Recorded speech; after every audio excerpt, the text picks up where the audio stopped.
앞선 동영상에 이어서 계속해서 말씀드리겠습니다. 생명체 사이의 단백질 DNA는 차가 별로 크지 않습니다. 예를 들어 인간의 단백질 DNA는 침팬지와 98% 정도 동일하다는 주장이 있습니다. 단백질 DNA만을 비교했을 때 그렇다는 것입니다. 그런데 이는 비정렬 DNA는 제외시키는 등 진화에 초점을 맞춰서 데이터를 선택적으로 다룬 계산법입니다. 이런 계산법으론 인간은 멍게와도 90% 가까이 동일합니다. 그럼 멍게가 인간하고 공통조상일까요? 당연히 개와 고양이도 큰 차이가 없습니다. 그런데도 이러한 편향적인 결과를 갖고 진화론자들은 인간은 침팬지와 공통조상을 갖는다고 주장합니다. 명백한 사실은 단백질을 만드는 DNA는 전체 DNA의 2%에 불과합니다. 몸 전체 DNA는 인간과 침팬지 서로 많은 차이가 있습니다. 단지 단백질만을 만드는 DNA라면 포유류는 모두 비슷할 수밖에 없습니다. 단백질이니까요. 이런데도 한 조상이라고 주장한다면 차라리 한 설계자로부터 나온 것이라고 하는 편이 더 나을 것입니다. 결론적으로 모든 생명은 한 조상으로부터 나온 것이 아니라 한 설계자로부터 나온 것입니다.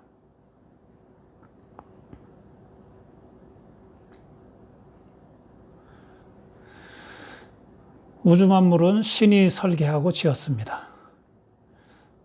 성경에도 하나님의 능력과 신성이 그가 창조하신 만물에 확실히 보여 나타났나니 그들이 핑계치 못하리라. 로마서 1장 20절.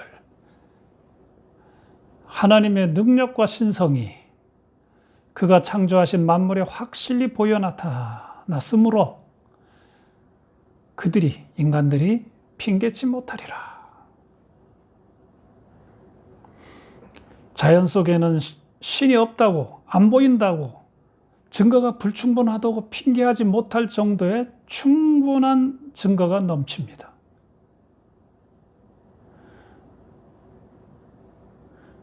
생명은 신의 의지를 표현하고 있습니다.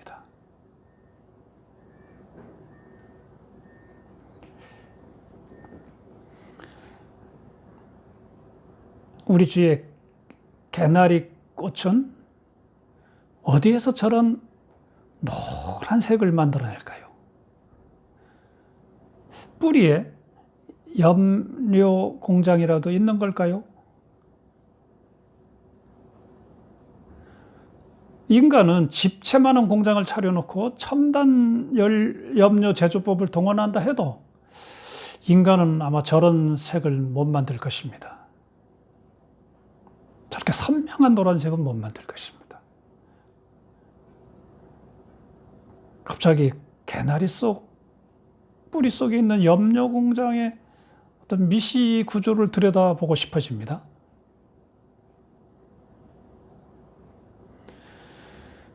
나는 그 전에 수세미를 베란다에서 길러본 적이 있습니다. 수세미가 가는 넝쿨을 이렇게 뻗더니 사람 손처럼 주위를 더듬더군요. 그러더니 베란다 창살을 찾아내고는 이내 넝쿨을 감습니다.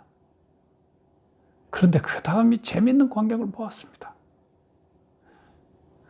넝쿨 중간 지점에 코일 스프링을 만드는 것입니다. 스프링을 만든 이유는 넝쿨이 바람에 흔들릴 때 넝쿨이 끊어지지 않게 완충작용을 하기 위함이 틀림없습니다. 그런데 그 스프링이 너무 정교했습니다. 나는 공학도이기 때문에 대학원에서 스프링 역학이라는 난해한 과목을 배운 적이 있습니다. 그런데 수세미는 언제 역학을 배워서 이런 스프링을 만드는 것일까요? 고등역학을 꿰고 있는 스프링, 그 수세미에 만일 뇌가 있다면 수세미의 뇌가 궁금해집니다. 일부 꽃들은 곤충의 날개짓을 감지하고 꿀의 당도를 높인다고 합니다. 이것들은 신체 어느 부분에 이런 능력을 내장시키고 있을까요? 그 부분이 궁금해집니다. 그 부분을 미시적으로 관찰하고 싶어집니다. 과학자들은 전자현미경을 사용해서 생명체의 미시 세계를 관찰합니다. 그 세계를 들여다보곤 이구동성으로 미시 세계의 정교함, 신비함, 아름다움에 찬탄을 금치 못합니다. 예로 모기의 눈과 침,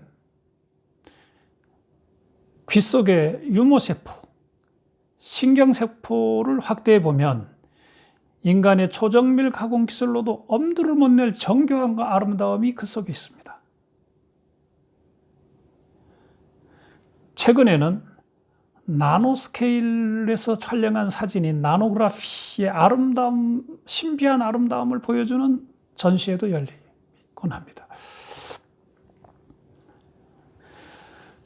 꽃의 아름다움을 과학자보다 화가가 더 잘 볼 것이라고 생각합니다. 그러나 과학자들은 꽃의 미시 세계에서 화가가 본 것 너머의 미를 발견합니다. 신이 창조한 생명의 세계는 정말로 경이롭기 그지없습니다. 놀랍고 신기하지 않는 생명체는 단 하나도 없습니다. 앞으로 과학기술이 발전할수록 우리는 창조 세계의 심오한 부분을 계속 관찰, 발견하면서 더욱 감탄을 금치 못할 것입니다. 생명체를 마이크로 레벨로 관찰에 들어가면 갈수록 경탄만 토해낼 뿐입니다. 우리는 그 미시 세계에서 결국 신을 보게 됩니다. 신의 존재를 느끼게 됩니다. 신이 아니고서는 도저히 그러한 마이크로의 작품 세계를 창조해낼 수 없는 것입니다.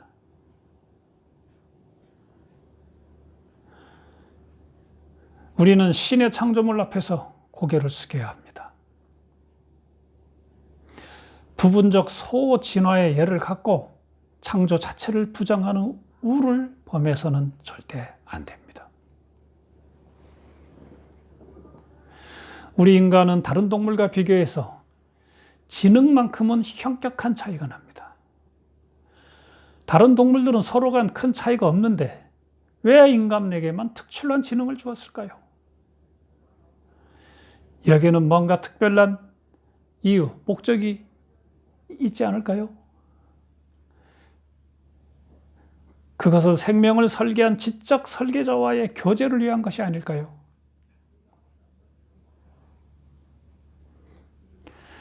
우리가 신을 보지 못하는 것은 동물처럼 본능대로만 살기 때문입니다.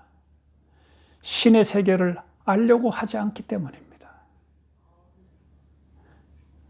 신의 창조 세계를 자세히 관찰하지 않기 때문입니다. 눈여겨 들여다보지 않기 때문입니다. 또는 학교에서 진화론 교육에 너무 세뇌되었기 때문입니다.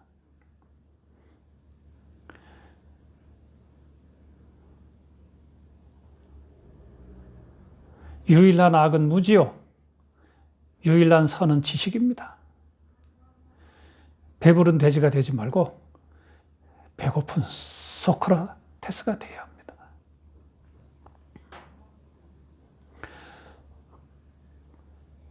공원에 앉아 있을 때만이라도 자연을 감상하면서 신을 생각해 봅시다. 신은 자신의 피조물을 통해서 그 모습을 나타냅니다. 피어난 한 송이 꽃이면 충분합니다. 꽃잎들이 대칭으로 예쁘게 배열되어 있습니다. 우연히 꽃잎이 만들어졌다면 이렇게 대칭일 수는 없으리라. 저절로 아름다워졌을까요? 아니면 신이 아름답게 만들었을까요?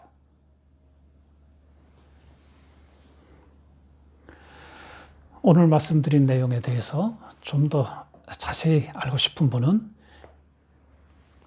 이 책을 참조해 주십시오. 신은 보인다. 신은 보인다를 인터넷 검색창에서 검색하시면 구입할 수 있습니다.